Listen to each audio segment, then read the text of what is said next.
Sana'y pagbigyan ng isa pang pagkakataon na ikaw ay ibigin ng isa tulad ko, upang maipadamang nararamdaman itong damdamin ko. Ikaw lang talaga dito sa puso ko. Sana'y pagbigyan ng isa pang pagkakataon na ikaw ay ibigin ng isa tulad ko, upang maipadamang nararamdaman itong damdamin ko. Ikaw lang talaga dito sa puso Di ko. ko maipaliwanag kung bakit kailangan pang dumating sa oras ng ganito. Sinisigaw ang pangalan mo, pinipilit kalimutan ang mga nakaraan, ngunit mahirap na. Kinakailangan ba talaga na pumatakpan ng mga luha, parang buhos ng ulan? Kailan matay kaya matiyak, bigyan mo ng dahilan ng bawat katanungan na lumalabas sa bawat labi namin, na nag-aantay na malinaw na kasagutan kung bakit ba iniwang mong nag-iisa ang pag-ibig na labis-labis Sana'y sa'yo. pagbigyan ng isa pang pagkakataon na ikaw ay ibigin ng isa tulad ko, upang maipadamang nararamdaman itong damdamin ko.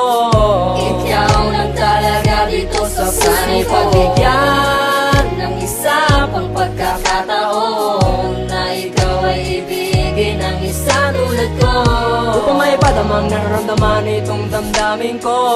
Ikaw lang talaga dito sa puso ko. Sana madama mo ang mga aking pinag-iisipan, pinagkahirapan, pinagsisikapan ko na mahalin muli ang tulad mo. Natatakot na ulitin ang bawat pagkakamali, kaya pinagsisihan ang mga bagay na laging pinag-aawain, kasi di ko makaya na makikita lumuluha ka.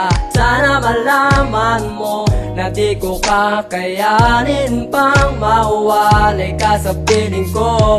Bakit di ko makayanan, bakit di ko magawang pigilan na pilitin ang damdamin ko'y saktan, kasi di mo Sana'y napagbigyan. pagbigyan ng isa pang pagkakataon na ikaw ay ibigin ng isa tulad ko, Upang maipadamang nararamdaman itong damdamin ko.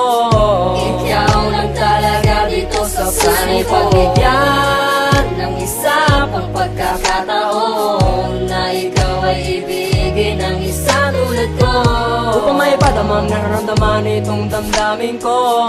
Ikaw lang talaga dito sa puso ko. Ikaw lang ang minamahal kong tunay. Ikaw lamang ang nasisilbi kong buhay.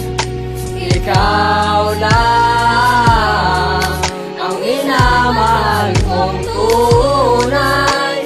Ikaw lamang ang nasisilbi kong buhay. Sana'y pagbigyan ng isa pang pagkakataon na ikaw ay ibigin ng isa tulad ko, Upang maipadamang nararamdaman itong damdamin ko. Ikaw lang talaga dito sa puso ko.